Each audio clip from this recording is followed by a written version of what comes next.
ரஹீம். அன்பார்ந்த நேயர்களே, பாலஸ்தீன் மீட்பு போர் 891வது நாளை எட்டி இருக்கிறது. இந்த நாளில் நாம் அதை கொஞ்சம் பலமாக சொல்லலாம். ஏனென்று சொன்னால், ஈரான் இப்பொழுது பாலஸ்தீனத்தில் உள்ள எல்லோ லைன்களில் உள்ள இராணுவ தளவாடங்களை தாக்க தொடங்கி இருக்கிறது.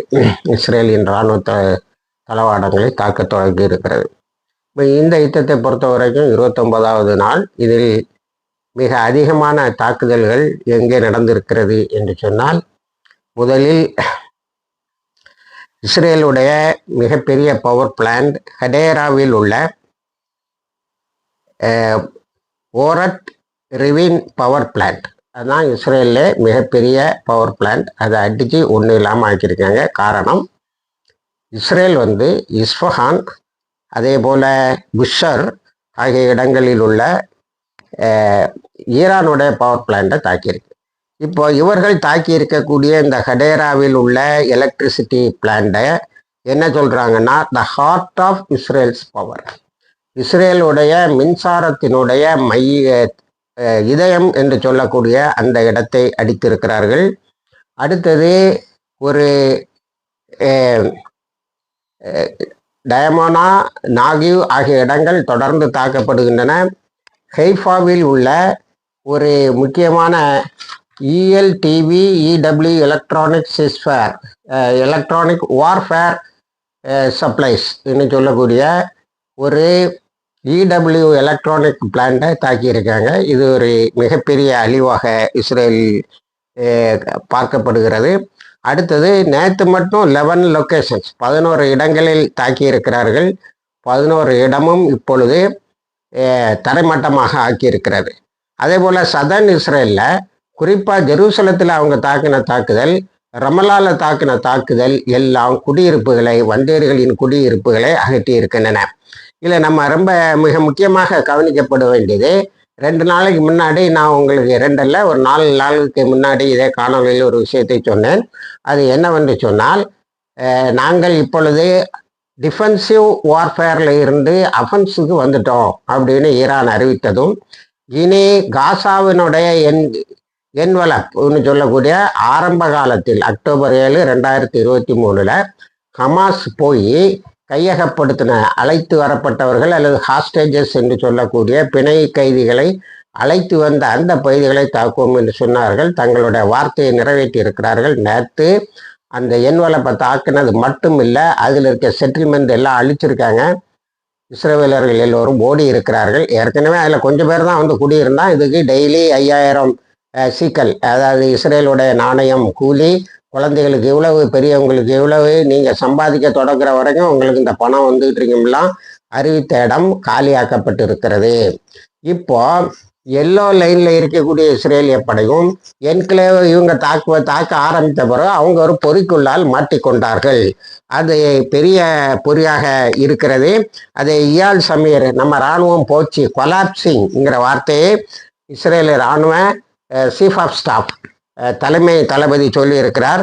யார் லாபிடும் IDF is collapsing, IDF Israeli defence force நாசமாக போச்சு, இனிமேல் ஹெரிடிம் ஜூஸ் சண்டை போட்டால் தான் உண்டுன்னு சொல்லியிருக்காங்க. இந்த மாதிரி ஒரு பயங்கரமான தாக்குதல் நடத்தி இருக்கிறார்கள். அதோடு சேர்த்து காசா என்வெலப்பை சேர்த்து அஸ்கலானையும் தாக்கியிருக்காங்க.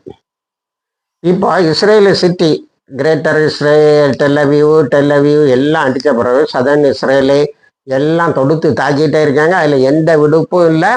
85வது வேவ் போயிட்டு இருக்கு. 85வது வேவில் ஃபத்தே, நான் அல்ஃபத்தாவை பற்றி சொன்னேன், அல்ஃபத்தா மிசிலு இப்போ ஒரு புது மிசிலை இறக்கியிருக்காங்க 85வது தாக்குதலில். ஃபத்தஹ் 1ன்னு அது 70 செகண்டில் தன்னை இருக்கக்கூடிய எல்லா இடத்தையும் 70 செகண்ட் எல்லா இடத்தையும் தரமாட்டான் ஆக்கிடுமா. போய் சேர்றதுக்கு அது இன் செகண்ட்ஸ் தான் எடுக்குதுங்கிற அளவுக்குல அதனுடைய வேகம் கூடி இருக்கிறது. இது எதை காட்டுகிறது என்று சொன்னால், அமெரிக்கா எதிர்பாராதது அப்படின்னு சொல்லி எல்லாம் சொல்கிறான், அது வேற. இவர்கள் தங்களுடைய ஆயுத பலத்தை நாட்கள் போக போக அதிகப்படுத்துகிறார்கள். இஸ்ரேல் என்ன எதிர்பார்த்தது, அமெரிக்கா என்ன எதிர்பார்த்தா 4 நாளையில் எல்லாம் ஒன்றும் இல்லாமல் ஆயிரும்னு. அப்புறம் அவங்க மிசில் சிட்டியெல்லாம் அழிச்சிட்டோம் அப்படின்னு ஒரு பொய்யை சொன்னான்.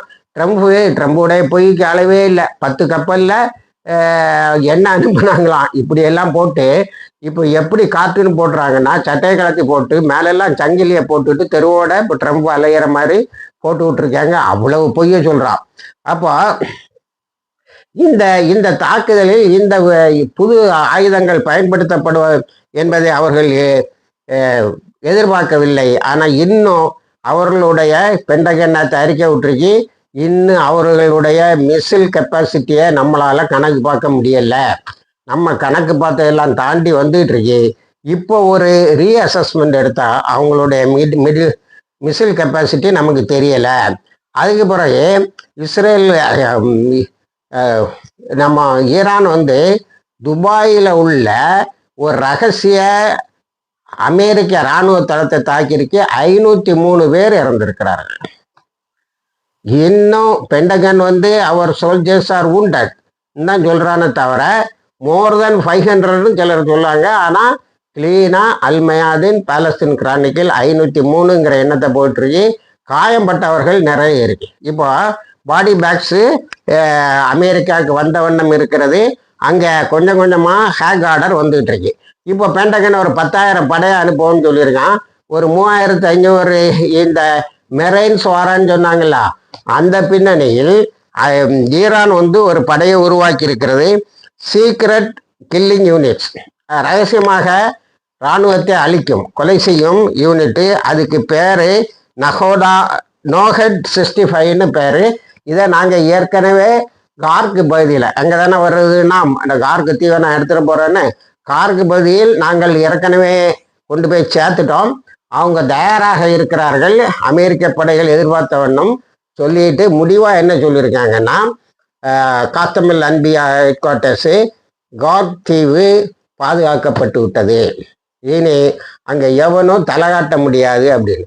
இப்போ ஏற்கனவே 50,000 ட்ரூப்ஸ் இருந்த இடத்துல ஒரு 10,000, ஒரு 3,500 எல்லாமே கொண்டு வர முடியாதது. நேற்று 2 கப்பல்களை, சின்ன கப்பல்களை ஈரான் அடித்து துவம்சம் பண்ணியிருக்கிறது. அடுத்தது நாகியூங்கிற இடத்துல இருந்த நாகியூ, டயமோனா, ஹைஃபா இங்கே இருந்த எல்லா ரிசர்ச் சென்டர்களும் அதே போல அணு ஆயுத உலைகளும் தாக்கப்பட்டு விட்டன. இதனிடையே ஈரான் 35 ரகசிய உளவாளிகளை கைது செய்திருக்கிறது. பூமர்க் பூமர்க்குன்னு ஒரு செய்தி நிறுவனம் இன்னைக்கு என்ன சொல்லியிருக்கேன்னு சொன்னால், no immediate plan for ground invasion. இந்த நோஹெட் 65ங்கிற சீக்ரெட் கில்லிங் ஃபோர்ஸை ஈரான் கொண்டு கார்க் பகுதியில் வச்ச உடனே இனிமே கிரவுண்ட் இன்வேஷன் இப்பொழுதைக்கு இல்லைன்னு ஒரு அறிக்கை வந்திருக்கிறது. அதே போல 11 இஸ்ரேலி சீனியர் ஆஃபீஸர்ஸு ஒரு இடத்துல கூடியிருக்காங்க. அவங்க கூடி மீட்டிங் ஆரம்பித்த கொஞ்ச நேரத்தில் அடிச்சிருக்காங்க. உடனே இஸ்ரேல் என்ன சொல்றது, எல்லாம் அவுட்டு. இஸ்ரேல் என்ன சொல்லுதுன்னா, இது ரஷ்யாவினுடைய உளவு அல்லது சைனாவுடைய சேட்டலைட் இமேஜ் இல்லாமல் இது நடக்க முடியாது. அதனால சைனாவை நாம் ஒரு எதிரி நாடாகத்தான் பார்க்க வேண்டும், ரஷ்யாவையும் ஒரு எதிரி நாடாக தான் பார்க்கணும். என்னன்னு பார்த்துட்டு போ, அவன் தெளிவாக இருக்கான், உதவிகளை கரெக்டாக செய்கிறாங்க, அதனால அவர்களுக்கு நன்றி தான் சொல்ல வேண்டும். நேற்று ஃபெடரல் பியூரோ ஆஃப் இன்வெஸ்டிகேஷன் சொல்லக்கூடிய அமெரிக்காவினுடைய உளவுத்துறையினுடைய டைரக்டர் ஹாஸ்பிட்டல் என்பவருடைய கம்ப்ளீட்டு கம்ப்யூட்டரில் இருந்த தகவலையும் ஈரான் ஹேக் பண்ணி எடுத்திருக்கு. அவங்களுடைய ஹேண்ட்லர்னு சொல்லக்கூடிய அந்த ஹேக்கிங் யூனிட்டு கம்ப்ளீட்டாக தகவல் எடுத்திருக்கு. இது அமெரிக்காவில் பெரிய பதட்டத்தை உண்டு பண்ணி இருக்கிறது. காரணம், அமெரிக்காவினுடைய எல்லா நகர்வுகளும் இப்பொழுது ஈரானுடைய பார்வைக்கு வந்து விட்டது. அடுத்தது புபியன் ஐலண்டுன்னு சொல்லக்கூடிய ஒரு தீவில் அமெரிக்கா தன்னோட படைகளை கொண்டு வந்திருக்கிறது. ஈரான் அதை கண்டுபிடிச்சு அடிச்சிருக்கான். சைப்ரஸில் அடித்த மாதிரி நிறைய இடங்கள்ல கரெக்டாக அமெரிக்காவினோட நகர்வுகள் வர்றதுக்கு முன்னாடி அடிக்க ஆரம்பிச்சிட்டாங்க. அதனால பெரிய அளவில் அமெரிக்கா திணறி போய் நிற்கிறது. ஆனால் அமெரிக்காவினுடைய தாக்குதலை பற்றி நேற்று அப்பாஸ் அகர்ஜி சொல்லும்போது 600 ஸ்கூலை இடிச்சிருக்காங்க, 1000 குழந்தைகளை கொலை செய்து இருக்கிறார்கள். இதெல்லாம் ஐக்கிய நாடுகள் சபையினுடைய பார்வைக்கு கொண்டு சென்றிருக்கிறோம் என்று சொல்லியிருக்கிறார்கள். அடுத்தது நம்ம ஹர்மூஸ் பகுதிக்கு வந்தால், ஹர்மூஸ் பகுதியில் இப்போ ஈரான் வந்து டோல் பூத்து போட்டுடுது. இது வரைக்கும் கேட்டு போடலை. ஹர்மூஸ் பகுதிக்கு உள்ளே போகும்போது கல்ஃப் ஆஃப் ஓமனு, பெர்சியன் கல்ஃபு இவங்கெல்லாம் வந்து இது வரைக்கும் டோல் பூத் வசூலிச்சுக்கிட்டு இருந்தாங்க. இப்போ ஈரான் டோல் பூத்து போட்டுடுது.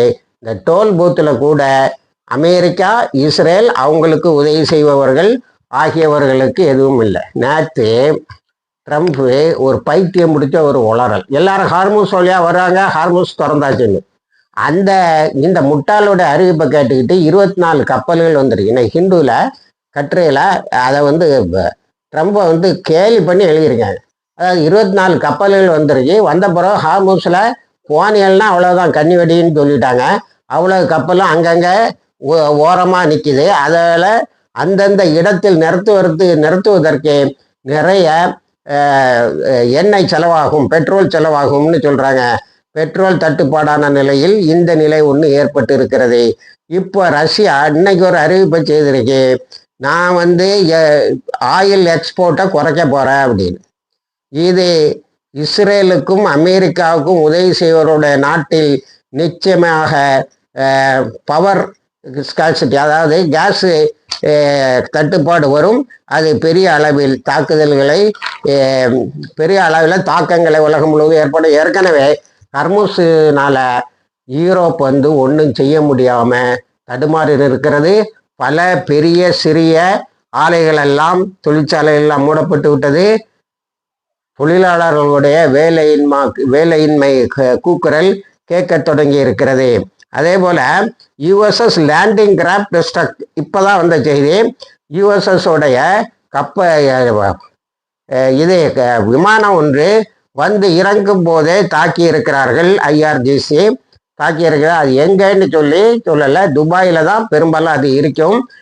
வந்த இடத்துலையே தாக்கி இருக்கிறார்கள்.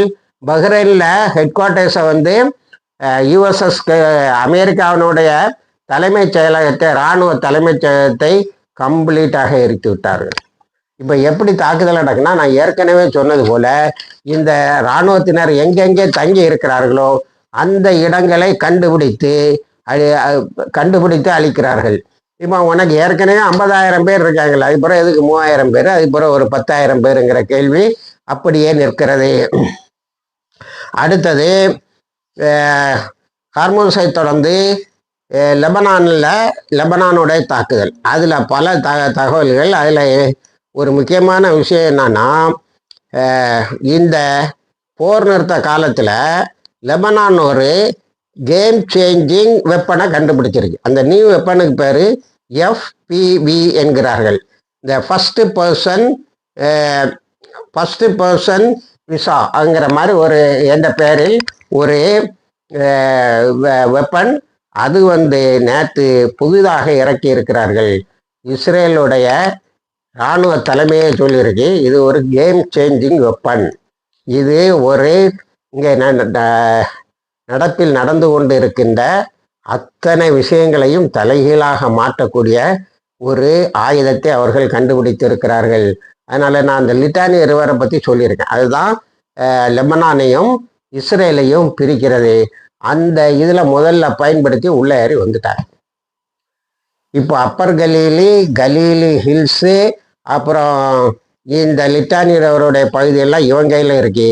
இவனுடைய லெபனான் ஆக்கிரமிப்பு இது மிகப்பெரிய தோல்வியை சந்தித்து இருக்கிறது. இதில் எல்லா இராணுவ நோக்கர்களுடைய அதிசயமான விஷயம் என்னன்னா, இவன் போர் நிறுத்த காலத்தில் இஸ்ரேல் மட்டும் 15,400 போர் நிறுத்த மீறல்களை செய்திருக்கிறது. இது அவ்வளோத்தையுமே நீங்கள் வந்து என்ன செய்யுங்க, லெபனான் கவர்மெண்ட்டு பார்த்துக்கணும் அப்படின்னு சொல்லி ஹிஸ்புல்லா சொல்லிகிட்டு இருந்தது. அதே நேரத்தில் அது இது மாதிரி உள்ள புது ஆயுதங்களை டெவலப் பண்ணியிருக்கு. அதில் இப்போ மொத்தமாக இஸ்ரேலி மீடியா ஒத்துக்கொள்ளுகிறது, நேற்று இன்னைக்கு இன்னும் அதிகமாக இருக்கும், 6,000 தாண்டி இருக்கும். நேற்று வரைக்கும் health ministry of Israel accepted that 5,492 soldiers are injured. 5,492 6,000 பேர் காயம்பட்டு இருக்கிறார்கள். அடுத்தது மேக்கரையில் செட்டிலர்ஸ் நிறைய பேர் மடிஞ்சிருக்கான். அதனால் இப்போ இந்த ஆக்குப்பைடு பாலஸ்தீன்னு சொல்லக்கூடிய ஆக்கிரமிக்கப்பட்ட பகுதிகளில் ஈரானும் அடிக்கி, இஸ்ரேலும் ஹிஸ்புல்லாவும் அடிக்குது. இந்த ரெண்டையும் தாக்க முடியாமல் பெரிய அளவில் பாதிக்கப்பட்டு நிற்கிறார்கள். படையும் இல்லைங்கிறாங்க. ஹமாஸு கூட சண்டை போடும்போதே ஹெரிடீமை கொண்டு வரணும், அவனை கொண்டு வரணும், எங்களுக்கு இராணுவத்தை ரீப்ளேஸ் பண்ண ஆள் இல்லைன்னா இப்போ அழகாக புரியல சிக்கிட்டியா, காசால எல்லோ லைன்னு இருந்தியா, அதுக்கு பின்னாடி ஈரான் அடிக்கிறான். இப்போ ஹமாஸ் முன்னாடி இருந்து அடித்தாங்கன்னா அவங்க கதை முடிஞ்சு போச்சு. ஆனால் அவங்க லேசாக தான் சில நகர்வுகளை பண்ணி இருக்கிறார்கள். ஏன்னா நேத்தோ கொஞ்சம் பேரை கொலை செய்து தான் இருக்கான். 73,000 ஷஹீதுகள் என்ற எண்ணிக்கையை தொடர்ந்து விட்டது. அடுத்தது நேற்று லெபனான் 10 இடத்துல ஆம்புஷா பண்ணியிருக்கு. நான் சொன்ன அந்த செய்தியை முடிச்சிருவோம். அது என்னன்னா, இது எல்லோ லைனுக்கு பின்னாடி இருந்து ஈரானும் முன்னாடி இருந்து ஹிஸ்புல்லாவும் வந்தோன்னா உனக்கு இது என்ன ஆகுங்கிறத பாரு. இப்போ அவனும் சரண்டர் ஆகிட்டு இருக்கான். அதனால தான் கேனிபால் டைரக்ஷனு அங்கேயும் வருது. இவன் சரண்டர் ஆகிட்டான்னா காசாவை விடுவிக்கக்கூடிய நல்ல செய்தியை நாம் ஓரிரு நாட்களில் கேள்விப்படலாம். அடுத்தது அஸ்கலானில் எஸ்டி பூக்கருங்கிற இடத்துல, அடுத்தது டயமோனாரிலையும் நேற்று ஹிஸ்புல்லாவும் தாக்கியிருக்கு. அடுத்தது லெபைகா என்ற பெக்கா ஹஃப்ராங்கிற இடத்துல சதன் லெபனானில் 3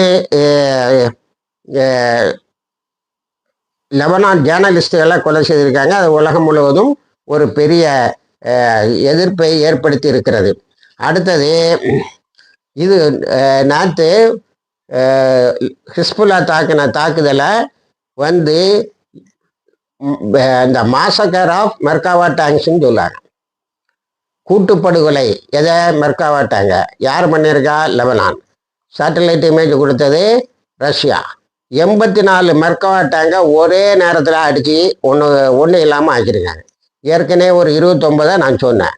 அடுத்தது ஹெலிகாப்டர்ஸ் ரொம்ப பிஸியாக இருக்கு. இந்த 84 மெர்காவா டேங்க்ஸ்லையும் இருந்த இஸ்ரேலிய இராணுவத்தை எவாக்குவேட் பண்ணுறதுக்கு ஹெலிகாப்டர் பெரிய அளவில் வேலை செய்து கொண்டு இருக்கிறது. அடுத்தது இன்றைக்கு மட்டும் 93 அட்டாக்கை பண்ணியிருக்காங்க. அதில் 93 அட்டாக்கை பண்ணியிருக்காங்க. அதில் பல வந்தேரிகள் தாக்கப்பட்டிருக்காங்க. அவனை பயங்கரமாக ஒலிவுற்றிய இது பண்ணுறது, அல்லாஸ்காவை டீரிசக்கரேட் பண்ணது, இதெல்லாம் பண்ணியிருக்காங்க. அல்லக்ஸால உள்ளதான் உடலையே தவிர ஈத தொழுது மாதிரி முந்தா நாள் ஜும்மா தொழுகையும் வெளியில் பெரிய அளவில் நின்று தொழுதுருக்காங்க. அது எப்படின்னா அவங்க ஒரு நல்ல ஆர்கனைஸ் பண்ணியிருக்காங்க. எப்படின்னா திடீர்னு ஒரு பாங்கு சத்தம் ஆயிரக்கணக்கில் கூடுகிறாங்க. உடனே இஸ்ரேலிய இராணுவம் அங்கே இன்னும் பெரிய இது வந்துட்டேன்னு சொல்லி ஓடி போகுது. தக்பீர் கட்டிடுறாங்க. இன்னும் பார்த்துக்கிட்டு தான் நிற்கான். ஒன்றும் செய்ய முடியலை.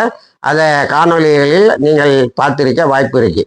அடுத்தது இஸ்ரேலி அப்சர்வேஷன் போஸ்ட் இன் பயாடாங்கிற இடத்தையும் அடித்து நாசம் பண்ணி இருக்கிறது ஹிஸ்புல்லா. அடுத்து கல்ஃப் ஸ்டேட்ஸில் மிசில் இன்டரப்ஷன் அதிகமாகி நிறைய அரபுக்களும், அதாவது குறிப்பாக சவுதி அரேபியாவில் 12 பேர் இஸ்ரேலிய அமெரிக்க இராணுவத்தினர் இருந்திருக்கிறார்கள். 20 பேர் காயம்பட்டு இருக்கிறார்கள் நேற்று உள்ள தாக்குதலில். அடுத்தது அதில் 20 பேரில் நிறைய பேர் கிரிட்டிக்கல் கண்டிஷனில் இருக்கிறாங்கன்னு அறிவிச்சிருக்காங்க. இப்படி இந்த யுத்தம் ரொம்ப பெரிதாக போய்கொண்டு இருக்கிறது. ஈரானிடம் எதிர்பார்க்காத அடியை வாங்கி கொண்டு இருக்கிறார்கள். இஸ்ரேல் நேற்று தாக்கினது டெஹரானை தாக்கியிருக்கு. North west of Tehran Bushehr nuclear plant நான் ஏற்கனவே சொல்லிட்டேன். Power station in Isfahan. அடுத்தது casualties after attack in nuclear facility. ஒன்றும் இல்லை, ஒரு கேஷுவாலிட்டியும் ஒரு இழப்பும் இல்லைன்னு சொல்லியிருக்கேன். ஆனால் ரஷ்யா சொல்லியிருக்கு இப்படி தொடர்ந்து நீங்கள் ஈரானுடைய நியூக்ளியர் அதாவது அணு உலைகளை தாக்கும்போது அது ரேடியோ கண்டாமினேஷன் வர்றது வாய்ப்பு இருக்கு, நாங்கள் பார்த்துக்கிட்டு இருக்க மாட்டோம்னு ஒரு பெரிய எச்சரிக்கையும் கொடுத்துருக்கிறது. அதே மாதிரி இங்கே சென்ட்ரல் சண்டை நடக்க விட்டு லெபனானில் சண்டை நடக்க இடத்த விட்டு அது அவர்கள் எங்கே தாக்குதல் நடத்தியிருக்காங்க, பெய்ரூட்டிலுடைய சுபர்பு சதன் இதில் கிராமங்கள் இப்படி தாக்கி கொண்டு இருக்கிறார்கள் இந்த அறிவு கெட்டவர்கள். ஆக இப்போ ஈரானுடைய தாக்குதல் நாளுக்கு நாள் கூட வருது. இவங்களுடைய கிரவுண்ட் இன்வேஷனுக்கு எதிராக அருமையான ஒரு ஏற்பாடை பண்ணிவிட்டார்கள். இதில் ட்ரம்ப் வாய்க்கு வந்தபடி இப்போ உளறுகிறார். மீண்டும் ஒரு அறிக்கையை நமது பென்டகன் விட்டு இருக்கிறது.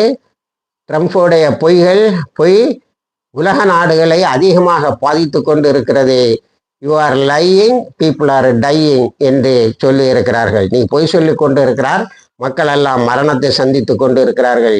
இவ்வளவு இழப்பு நமக்கு தேவையில்லை என்று அங்கே ரிப்பப்ளிகன்ஸ் அவனுடைய கட்சியை சார்ந்தவர்களை ஏற்றிருக்கிறார்கள். இணைந்திருங்கள். நம்ம ஹூத்திஸ் இதில் கலந்துக்கிட்டு இருக்காங்க. அதை நம்ம வைகரை வெளிச்சம் அபிஷியலில் பார்ப்போம். வாய்கிற தவானா அல்ஹம்துலில்லாஹி ரபில் ஆலமீன்.